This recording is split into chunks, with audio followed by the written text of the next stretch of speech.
BCom पढ़ा, business communication, part of communication.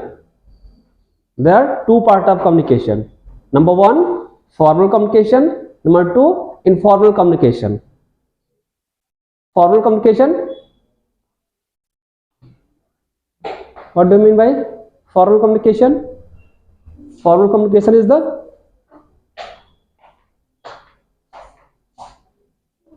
Drop line communication,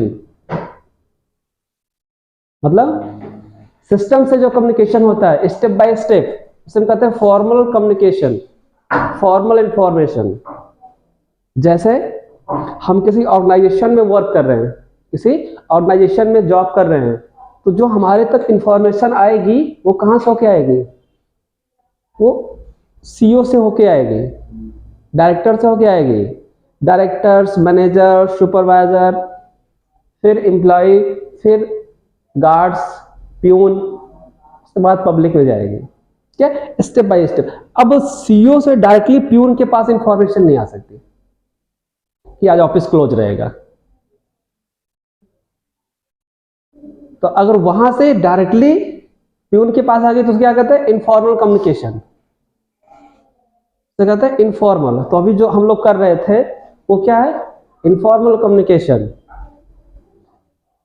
किसी भी आप जब भी कहीं कभी दिमाग से पढ़ने बैठोगे या कोई आप टॉपिक ढूंढ रहे हो और पढ़ा है आपने, तब उसका जब मेन हेडिंग आपको बेसिक नहीं मिलेगा ना, तो आप कंफ्यूज हो जाओगे क्या पढ़ा था यार। दूसरा, हम लोग की सबसे खराब आदत समझ लो, या हम लोग टाइम लिखते नहीं है, क्योंकि जब आप प्रैक्टिकल में बझोगे तो आप नोट्स ढूंढोगे, नोट्स तो लिखा ही नहीं हमने, जब नोट्स लिखा नहीं तो क्या करोगे? फिर कहीं कहीं सर्च करोगे, कुछ करोगे, फिर भूल जाओगे। तो थोड़ा थोड़ा उसके बारे में कुछ लिखना जरूरी है। तो हम अकाउंट स्टार्ट कर रहे हैं। अकाउंट्स, अब मैंने आप लोगों को 2 बार भी कहा था कि जो सिलेबस आपका है वो प्रिंट आउट करा लो, हाथ पे रखो उसको, ठीक है? क्या हुआ क्या नहीं हुआ वो हम करते रहेंगे जिक्र। तो हम कुछ चीजें आपने इसमें पढ़ भी ली है, अकाउंटिंग, ठीक? और अकाउंटिंग हम किसकी करते हैं? कंपनी की, ध्यान रखिएगा। अकाउंटिंग हम किसकी करते हैं? कंपनी की करते हैं, कंपनी के बिजनेस की करते हैं। अकाउंटिंग क्या होता है? टैली करना। अकाउंटिंग डेफिनेशन क्या होती है? पढ़ा था क्या?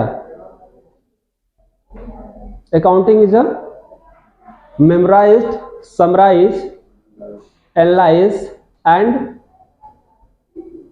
Report generating. अकाउंटिंग क्या है? एक प्रकार का सिस्टम है जो किसी भी कैलकुलेशन को समराइज करता है, एनालाइज करता है, कैलकुलेट करता है, और फिर जाकर उसके रिपोर्ट क्या करता है? जनरेट करता है, ठीक ना? ये एक प्रकार का सिस्टम है। लेकिन हम कंपनी की बात करें, क्योंकि हम बड़े लेवल की बात कर रहे हैं, बड़े लेवल पे जाना हम लोगों को है, हम कंपनी से स्टार्ट करें। जब तक हम कंपनी के इंफ्रास्ट्रक्चर और कंपनी के बेसिक स्ट्रक्चर को नहीं जानेंगे, चीजें क्लियर नहीं हो पाएंगे। तो हम कंपनी से चलेंगे।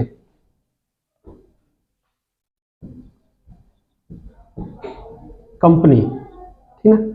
कंपनी के बारे में थोड़ा बहुत जानते हो आप लोग? कंपनी के बारे में थोड़ा बहुत क्या चीजें हैं? कंपनी क्या है? कंपनी अपने आप में क्या है? एक इंडिविजुअल पर्सन है। कंपनी क्या है? एक इंडिविजुअल पर्सन है, artificial person. Company is a artificial person. Company definition पढ़ी आप लोगों ने कंपनी की? कंपनी कैसे बनती है? कंपनी अब आप जैसे और हमारे जैसे तो है नहीं, बट हर वो इंडिविजुअल काम करती है जो एक आदमी करता है। एक काम कंपनी नहीं कर सकती, बताओ क्या? Voting power. कंपनी पास वोट नहीं दे सकती ना, उसका वोटिंग पावर किसके पास है? उसके डायरेक्टर्स के पास है। लेकिन हर वो ऑर्गेनाइजेशन जिसपे हम ब्लेम कर सकते हैं, क्लेम कर सकते हैं, वो एंटिटी अपने आप में क्या है, एक पर्सन है, आर्टिफिशियल पर्सन है। कोई भी ऑर्गेनाइजेशन हो, कंपनी हो, बैंक्स हो, फर्म हो, जैसे ना आपने कोई कंपनी ले लो, टाटा ले लो या अदर कोई एलजी कंपनी, आप कोई प्रोडक्ट परचेस करते हो तो आप क्या कहते हो, कोई प्रोडक्ट उसका खराब आ गया तो आप क्या कहोगे, हम इस कंपनी पे केस करने वाले हैं। तो केस किस पे होता है, जिसकी अपने आप में एंटिटी होती है, पहचान होती है, उसी पे तो केस करोगे। तो ये चीज है कंपनी। तो company is a artificial person in established bye 1956 act, company act. अब कंपनी एक्ट चेंज हो गया है, कौन सा एक्ट चल रहा है इसमें, अमेंडमेंट एक्ट 2013, कंपनी एक्ट 2013। और एक चीज बता दें आप लोग, जो हम पढ़ा रहे हैं आप लोगों को ना, वो सीए का सिलेबस है। हो सकता है आप लोग सीए क्वालिफाई कर सकते हो। कहते ना हम अपने आप को पहचान नहीं पा रहे अंदर से, हम हैं क्या। ऐसे मैं भी था, मैं पढ़ा रहा हूँ ना, मुझे अपने ऊपर कॉन्फिडेंस नहीं था जब मैं पढ़ रहा था, क्या मैं पढ़ा भी लूंगा, लेकिन वर्किंग करने पे ही वर्किंग होती है। तो जब आप उस काम के लिए करोगे तो जाहिर सी बात है डेफिनेटली कि आप सक्सेस हो गए, और सक्सेस होने के लिए हम लोग इतने पैसे दिए और टाइम दिए हैं। तो मैं भी प्रयास करिए कि चीज़ें अच्छी हो। देखो यहां से जाओगे कहीं ना कहीं जॉब ही तो करोगे, कुछ जॉब करने के लिए तो इतनी मेहनत कर रहे हैं।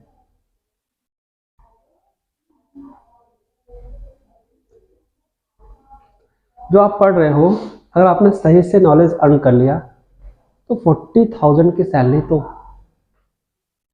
लखनऊ में नहीं मिलेगी, ये ध्यान रखना। लखनऊ में नहीं मिलेगी, ये चीज ध्यान रखना। दिल्ली, नोएडा, मुंबई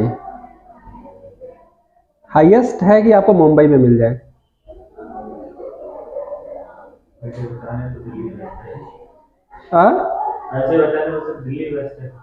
पैसे मतलब कितनी बार डाउनलोड हो गया, पैसे मतलब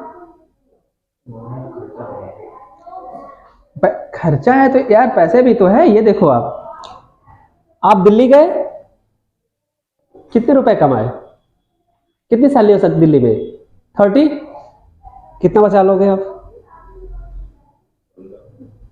लेकिन मुंबई में गए तो आपकी सैलरी 50 हुई, हम कहे 20 खर्चा हो गया वहां पे, फिर भी जितनी सैलरी हम मिली थी उतना बचा रहे हो। जहां पे आउटपुट होता है वहीं पे इनकम होती है, आउटपुट नहीं है तो इनकम नहीं है। लखनऊ में क्या आउटपुट होता हो, कौन सी कंपनी आपको रख लेगी, और यहाँ पे कौन सी कंपनी है। क्या नहीं वाली, नहीं हाँ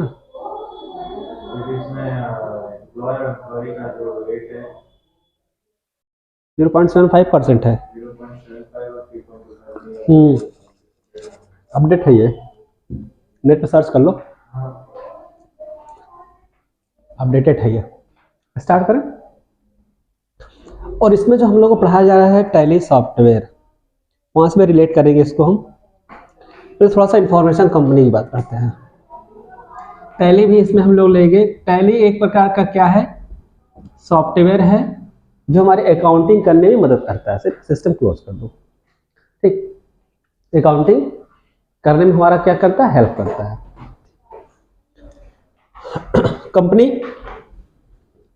कंपनी से ही सारी हम जड़ें स्टार्ट करने वाले हैं, ध्यान रखना।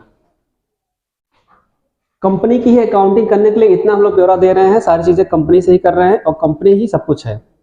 कंपनी से ही इनकम टैक्स है, कंपनी से ही जीएसटी है, कंपनी से ही अकाउंट्स है, कंपनी से ही टीडीएस है, सब कुछ कंपनी से निकलना है। तो सबसे पहले हमें क्या करना है, कंपनी के बेसिक स्ट्रक्चर को ही समझ लेना है, कंपनी क्या है, ठीक है। तो फर्स्ट पार्ट अगर हम बात करें, कंपनी क्या है, एक आर्टिफिशियल पर्सन है। कंपनी क्या है, एक आर्टिफिशियल पर्सन है, लिख सकते हो आप लोग साथ साथ, एक आर्टिफिशियल पर्सन है कंपनी, ठीक, जो एस्टैब्लिश की जाती है किससे, कंपनी एक्ट के through, established by company act.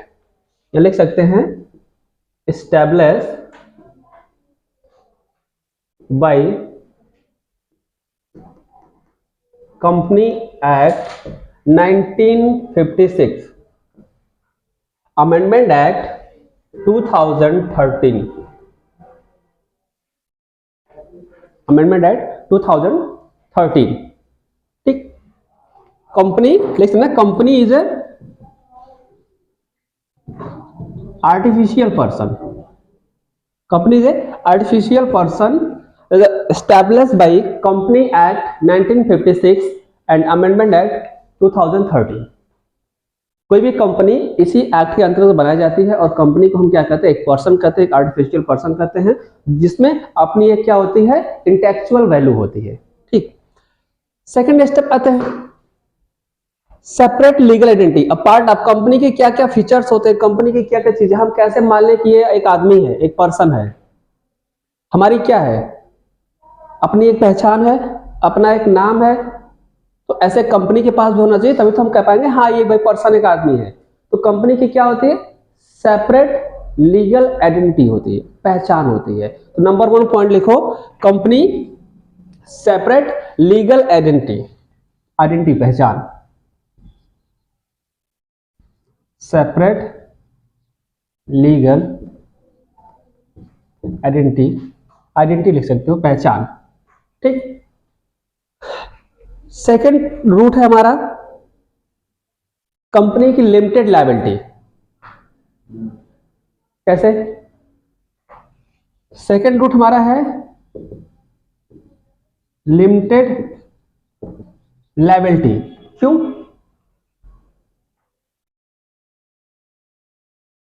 Company की लिमिटेड लायबिलिटी है, सेकंड लिखेंगे। थर्ड, परपेचुअल क्या है, succession,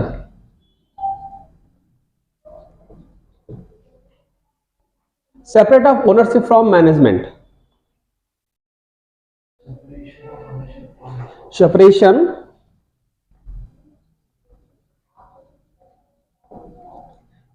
separation of ownership from management, of ownership from management। Clear, ये है चीजें, कंपनी का पार्ट है। कंपनी एक्चुअल में क्या है, एक सेपरेट लीगल आइडेंटिटी है, उसकी एक अपनी पहचान है। कंपनी का एक आर्टिफिशियल पर्सन बोल सकते हैं। कंपनी एक लिमिटेड लायबिलिटी है। अब लिमिटेड लायबिलिटी में समझो, जैसे अभी अगर हम लोकल लैंग्वेज की बात करें तो बिजनेस को कितने पार्ट में रजिस्टर कर सकते हैं हम लोग, company, partnership, proprietorship, LLP, one person company, अभी आगे हम बात करेंगे। सबकी अलग अलग लायबिलिटीज होती है। तो इसकी लिमिटेड लायबिलिटी मतलब बहुत ज्यादा ये लायबिलिटी क्रिएट नहीं करती। लिमिटेड लायबिलिटी, इसके अदर लायबिलिटी कौन बर्न करता है, इसके डायरेक्टर्स, सीईओ, मैनेजमेंट, इसलिए इसकी लायबिलिटी क्या है, लिमिटेड है। ठीक, आगे इसकी हम लोग बात करेंगे। चलिए मेन कॉन्सेप्ट पे आते हैं, टाइप्स ऑफ कंपनी। हेडिंग डालेंगे टाइप्स ऑफ कंपनी।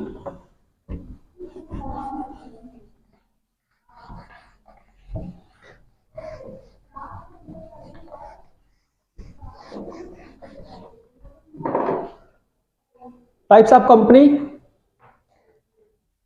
3 पार्ट में डिवाइड है कंपनी, ध्यान रखिएगा। कंपनी को 3 पार्ट में डिवाइड किया गया है। फर्स्ट कंपनी हमारी है स्टैट्यूटरी कंपनी। पहला क्या है, 1 on the basis of formation, on the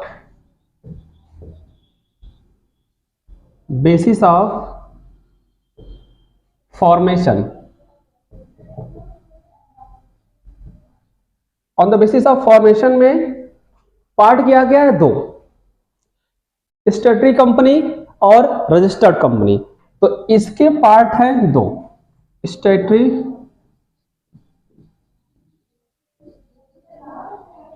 company और रजिस्टर्ड कंपनी। ठीक, सेकेंड हमारी आती है on the basis of liabilities. Second type है on the basis of liability. ठीक, on the basis of liability. Liability के हिसाब से अगर कंपनी को हम पहचाने तो कितने पार्ट में डिवाइड किया गया है?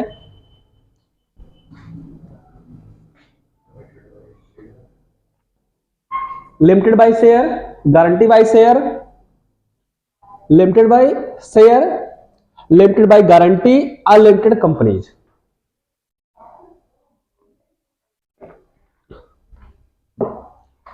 ठीक, on the basis of liabilities, limited by share, limited by guarantee, unlimited companies, ये पार्ट हो गया।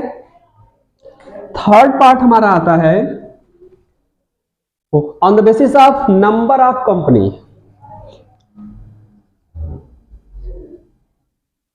On the basis of number of member. Member के आधार पर कंपनी को डिवाइड किया गया है प्राइवेट लिमिटेड कंपनी और पब्लिक कंपनी और वन पर्सन कंपनी, तीन पार्ट में, जिसपे अभी हम लोग काम करते हैं। तो पीवीटी और एलटीडी, पब्लिक कंपनी और वन पर्सन कंपनी। ठीक, वन पर्सन कंपनी, ये कंपनी के हमारे हो गए पार्ट। अब हम लोग यूज क्या करते हैं? ये वाला on the basis of member. बाकी ये तीन गवर्नमेंट। फर्स्ट कंपनी की बात करें on the basis of formation, statutory company और रजिस्टर्ड कंपनी। स्टैट्यूटरी कंपनी में आते हैं reserve bank of India, banks वगैरह सारी चीजें जो गवर्नमेंट ऑर्गेनाइज करती है। ठीक, वो आगे हम लोग देखेंगे। रजिस्टर्ड कंपनी का भी सेम रूल है जो आगे हम अभी बात करेंगे।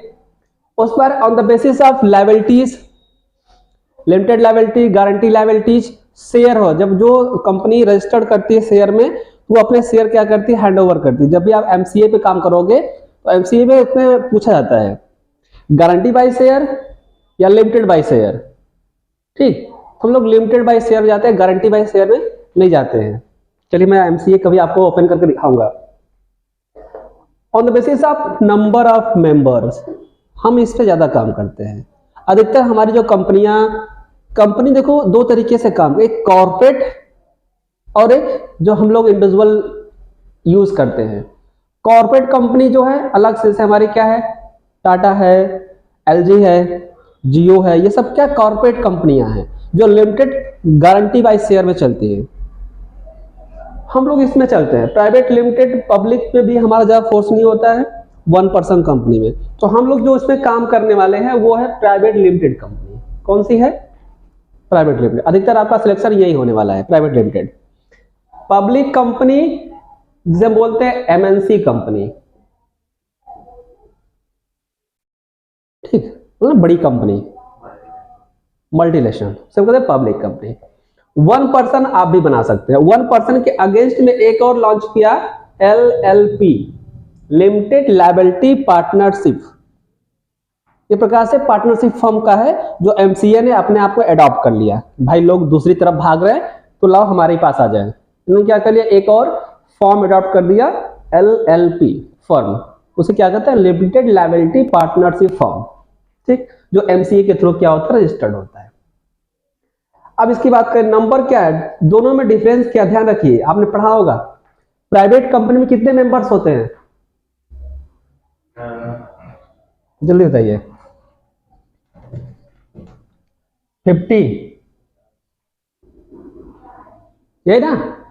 कम से कम 2, अधिक से अधिक 50। सर्च कर लेना। पब्लिक कंपनी में बात आए 7, हाईएस्ट 200 पहले था, अभी तो अनलिमिटेड हो गया। ठीक, तो ये डिफरेंस एग्जाम में भी आते हैं और नोट भी कर लो, इंटरव्यू पूछ भी जा सकते हैं आपको। क्योंकि जब आप समझ लो कि अगर आपको सैलरी 50 प्लस चाहिए, 40 प्लस चाहिए, तो इंटरव्यू उसी हिसाब से होंगे। ध्यान रखिएगा। अगर माइंड में आपको चल रहा है कि इंटरव्यू ना हो और 40,000 की सैलरी मिल जाए तो इम्पॉसिबल। बैंक वाले 18,000 की सैलरी देते हैं, 20,000 जो प्राइवेट बैंक है 18 से 20,000 की सैलरी की स्टार्टिंग है, और ये इंटरव्यू लेते हैं पूरा आईएएस की तरह, ठीक ना। तो अगर आप as a accountant financial advisor जा रहे हैं तो आपको ये काम तो अलग की बात है, जब सिलेक्शन हो जाएगा तब काम आता नहीं आता वो तो सीख लोगे आप, वो तो वहां पर ट्रेनिंग होती है, सिखा देंगे आपको, क्योंकि हर कंपनी का काम अलग है, ये जो सीख के जाओगे वहां नहीं करना है। अगर किसी एमएनसी कंपनी में आप ज्वाइन हो गए तो टैली तो रहेगा, पर काम क्या वो बताएंगे, करना क्या आपको है, लेकिन फंडामेंटल जरूर पूछेंगे आपके नॉलेज के लिए, ठीक। 1 पर्सन में 1 कंपनी ही, 1 पर्सन ही चला सकता है, इसे 1 पर्सन ही रखा गया है, जैसे प्रोप्राइटरशिप फर्म, ठीक। ये मिनिस्ट्री ऑफ कॉर्पोरेशन के लिए है, मिनिस्ट्री ऑफ कॉर्पोरेट अफेयर्स, जिसे हम एमसीए कहते हैं, ध्यान रखिएगा, MCA, ministry of corporation affairs में पहले 2 फॉर्म आते थे, प्राइवेट लिमिटेड और पब्लिक, फिर इन्होंने अमेंडमेंट किया, LLP, limited liability partnership firm, फिर देखा कि जो बिजनेस बढ़ रहा है वो प्रोप्राइटरशिप फर्म की तरफ ज्यादा बढ़ रहा है, लोग इंडिविजुअल काम करना ज्यादा पसंद कर रहे हैं, तो हमारे पास नहीं आ रहे हैं, तो एमसीए ने क्या कर दिया, प्रोप्राइटरशिप फर्म को उन्होंने कन्वर्ट कर दिया 1% कंपनी में। लोग कंपनी नाम ज्यादा पसंद करते हैं ना, नाम क्या कंपनी लिखा रहा है, तो उन्होंने क्या कर दिया, भाई अब हम भी कर रहे हैं प्रोप्राइटर, 1% कंपनी इन्होंने अडॉप्ट कर दिया, तो वही प्रोप्राइटरशिप फर्म ये क्या हो गई, 1% कंपनी हो गई, जो एमसीए के थ्रू आप रजिस्टर कर सकते हैं सिंगल पर्सन में, ठीक। चलिए आगे आते हैं।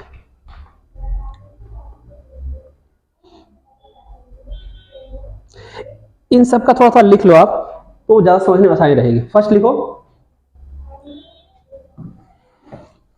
स्टैट्यूटरी कंपनी,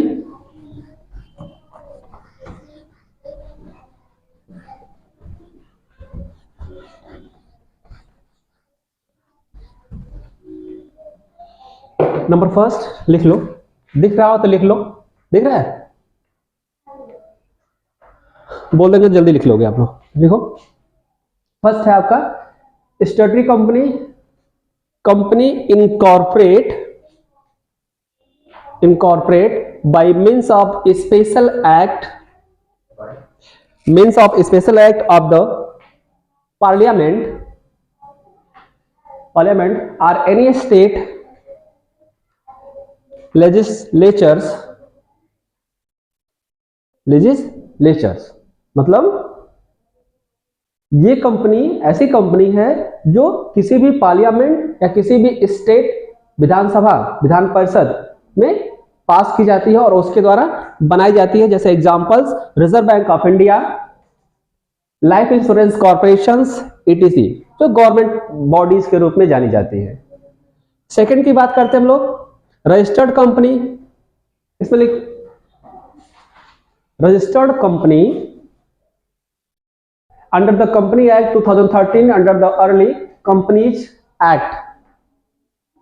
रजिस्टर्ड कंपनी अभी जल्दी में बनाया गया है, ये अमेंडमेंट एक्ट 2013 के अंतर्गत रजिस्टर्ड होता है, और इसमें जैसे कंपनी आती है आपकी, जो हम लोग काम कर रहे हैं, Tata Motors, Reliance, corporate company, और वो ले सकते हैं corporate companies, Tata Motors, Reliance, और भी जियो है, बहुत सारी कंपनियां हैं जो रजिस्टर्ड कंपनी के नाम से या कॉर्पोरेट कंपनी के नाम से जानी जाती है।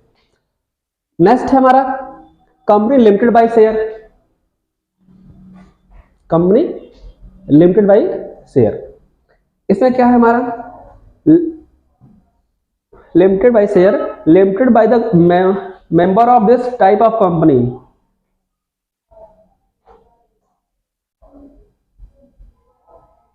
ठीक। जो शेयर क्या करते हैं, डिवाइड करते हैं, शेयर क्या करते हैं, डिवाइड करते हैं, जैसे क्या है, liability of the members of this type of company is limited to the amount of any unpaid of the share held by them if the share is fully paid of the for the liability arrears. वो companies जो अपने share क्या करती है, fully बेच देती है, paid कर देती है, पैसा पेड करके रिटर्न वापस लेती है, जैसे विप्रो, विप्रो की हिस्ट्री पढ़ा आप लोगों ने, Wipro company, ITC, Bajaj auto. Wipro एक छोटी सी कंपनी जो महाराष्ट्र के छोटे से गांव से निकली, और अभी जल्द ही उसका न्यूज़पेपर में आया था कि उसके विप्रो का शेयर किसी महाराष्ट्र के गांव में एक छोटा सा आदमी ने लिया हुआ था, जो पहले ऑफलाइन चलता था शेयर। 10,000 रुपए का शेयर उसने परचेज किया था, उसमें वो भूल गया और कंपनी भी भूली गई प्रकार से। जब कंपनी अपने आप को मर्ज करने लगी कॉर्पोरेट सेक्टर में, तो कंपनी अपने शेयर को खरीदने लगती है, ज्यादा शेयर अपने पास रखना चाहती है। तो जब इसका नाम आया तो उस समय इसकी वैल्यू जो 10,000 की थी वो 20,000 करोड़ रुपए की थी। 21 साल के 25 साल बाद। तो विप्रो कॉर्पोरेट जगत में है, ये चीजें हैं। Company limited by guarantee, company limited by guarantee, इसमें लिखो limited of the members of this type of company is limited to be limited of the members of this type of company is limited of the amount of guarantees undertaken by them to the asset of the company in the event of its being out of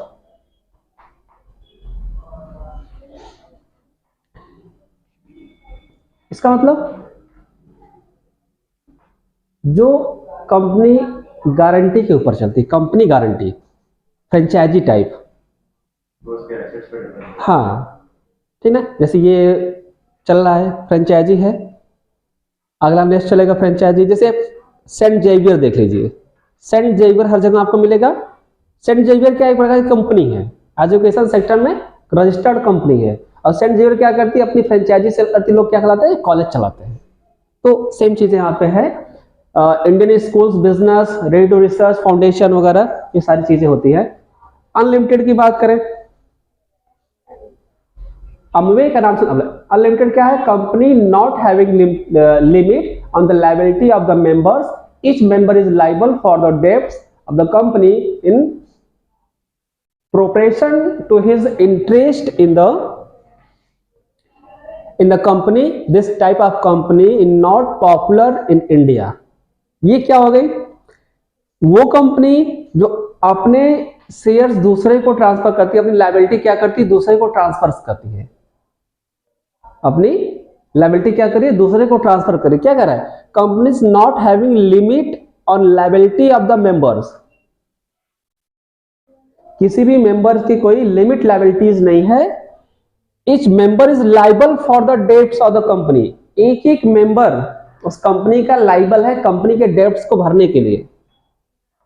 बस समझ जाइए, unlimited मतलब कोई भी किसी की criteria नहीं है, जो उस कंपनी में है वो उस कंपनी के डेब्ट को भरने के लिए, चुकाने के लिए लाइबल है, उसकी लायबिलिटी है। और ऐसी कंपनी इंडिया में नहीं पाई जाती है। अमवे नाम की आपने सुना होगा, कौन सी कंपनी है, एलएम क्या बोलते हैं मार्केटिंग वाला, हाँ एमएल में क्या बोलते हैं, एमएलएम कुछ बोलते हैं ना, मार्केटिंग कंपनी।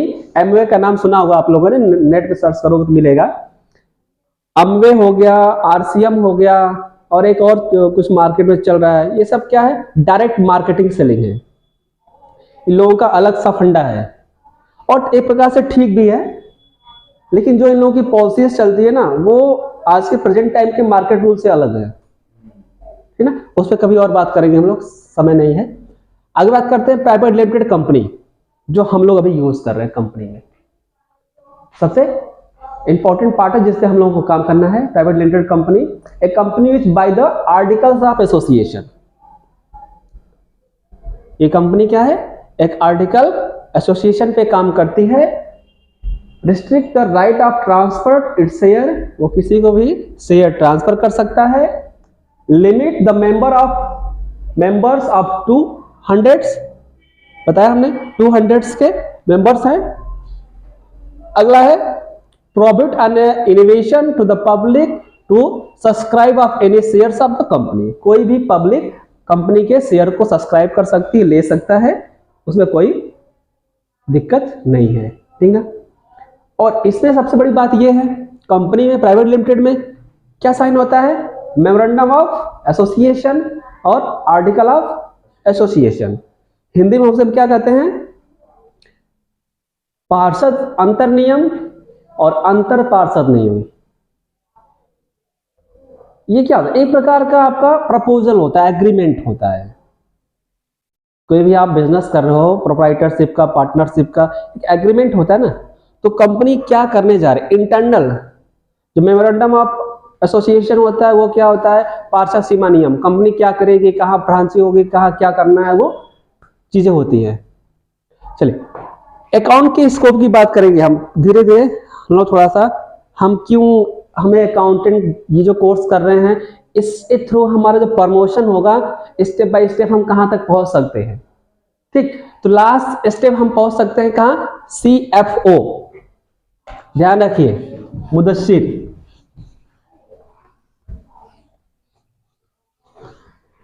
कहां तक पहुंच सकते हैं हम लोग?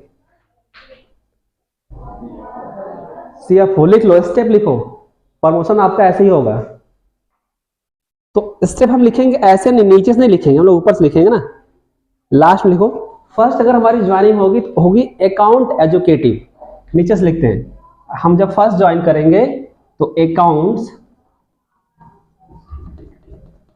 एजुकेटिव के पोस्ट पर ज्वाइन करने वाले हैं। सेकंड 2-3 साल 4 साल आपने काम किया और लगा कि नहीं अब हम ऊपर जाना चाहिए, तो फिर आप कहां जाएंगे? अकाउंटेंट।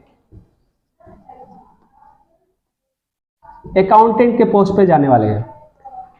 अकाउंटेंट पोस्ट पे आपने 2-4 साल और वर्किंग की तो फिर थर्ड स्टेप हमारा क्या? Senior accountant. नाम सुना है ना आपने? Senior accountant. फिर स्टेप चेंज हुआ थोड़ा सा, 2-4 साल और लगाए तो अगर असिस्टेंट ऑफ मैनेजर्स अकाउंट।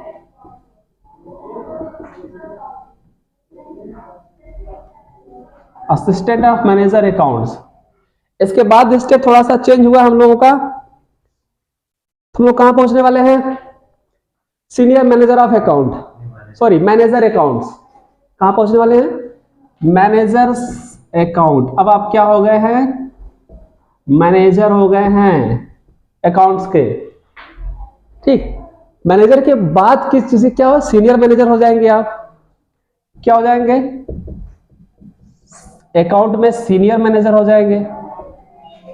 उसके बाद फिर सीनियर मैनेजर के बाद क्या हो जाएंगे आप? GM हो जाएंगे। Accounts finance, accounts finance. ठीक, फाइनेंस एडवाइजर हो जाएंगे तब फिर आपको सिस्टम में चलाने की जरूरत नहीं पड़ेगी, आपकी टीम काम करेगी आपके नीचे। उसके बाद का लास्ट स्टेप हमारा क्या है? CFO, चीफ फाइनेंस ऑफिसर हो जाएंगे आप। ध्यान दे दीजिए, सफर बहुत लंबा है। कितने साल लग सकते हैं यहां तक जाने में हम लोगों को? 10 साल। चलिए मान लो अभी आपने ज्वाइन किया अकाउंट एजुकेटिव। ठीक, 2-2 साल का अगर हम डिफरेंट मान लें, 2-2 साल का मान लें तो कितने हैं? 1 2 3 4 5 6 7 14 ईयर। अगर 2-2 साल का गैप है, आपका प्रमोशन हो रहा है तो 14 ईयर लगेंगे। एक साल में तो होगा नहीं, एक साल में तो होगा नहीं। अब देखो यहां तक हम जा सकते हैं, ध्यान रखिएगा, यहां तक जा सकते हैं, यहां तक असिस्टेंट मैनेजर ऑफ अकाउंट्स। इसके बाद की जो पोस्टें हैं ना, वो डिग्री पे डिपेंड करेगी आपके, भले आपका 20 साल का एक्सपीरियंस हो। कहानी सुनी है आप लोगों ने? कहानी सुनी है? एक कंपनी का कारीगर हेड कारीगर हो सकता है पर मैनेजर नहीं हो सकता। एक कंपनी का कारीगर हेड कारीगर हो सकता है पर मैनेजर नहीं हो सकता। लेकिन एक सुपरवाइजर मैनेजर हो सकता है। क्यों? क्योंकि एक लिमिट तक जाकर ना उसकी जो एक्सपीरियंस की कैपेसिटी है वो खत्म हो जाती है। फिर वो एक्सपीरियंस काम नहीं आता, फिर वो डिग्री काम आती है, लेक्चर काम आते हैं। बैंक का मैनेजर काम क्या करता है बताओ? कोई काम करता है बैंक मैनेजर? बैंक के मैनेजर का काम 6 बजे के बाद स्टार्ट होता है, जब सारे एम्प्लॉइयों का घर जाने का समय होता है। कभी जाकर देखो बैंक 7 साढ़े 7 तक खुली रहती है, खासकर प्राइवेट बैंक में तो 8 बजे तक खुली रहती है, क्योंकि दिन भर मैनेजर घूमता रहता है, मीटिंग करता रहता है या कुछ और करता रहता है। जैसे ही 6 बजते हैं कस्टमर क्लोज तो 4 बजे कर देते हैं, 6 बजे के बाद फिर उसका शुरू होता है, भाई क्या हुआ बताइए थोड़ा, फिर लोग को क्या करते हैं, रिपोर्ट करते हैं। तो इसलिए हम यहाँ तक तो अपनी मेहनत से आ सकते हैं एज ए एक्सपीरियंस, पर इसके बाद के जो लाइन है ना, बॉर्डर है ना, वो डिग्री डिपेंड करेगी। MBA की डिग्री आपके पास है, CA की डिग्री आपके पास है, CS की डिग्री आपके पास है, CMA की डिग्री आपके पास है, वो डिपेंड करेगी। ठीक, इसलिए कह रहा हूँ CA ट्राई करिए, 18,000 ऐसे ही सही, कोई दिक्कत नहीं है। 2000 अटेम्प्ट दीजिए, कुछ रह ना जाए। IAS का भी एग्जाम दीजिए, हमने तो दे डाले हैं। IAS में 200 रुपये लगते हैं यार, वो तो दे ही सकते हो। होता ना माहौल होता है यार, कैसे पेपर आते हैं, अभी सोचते हो यार कैसे पेपर आते हैं, देख आओ एक बार, लगेगा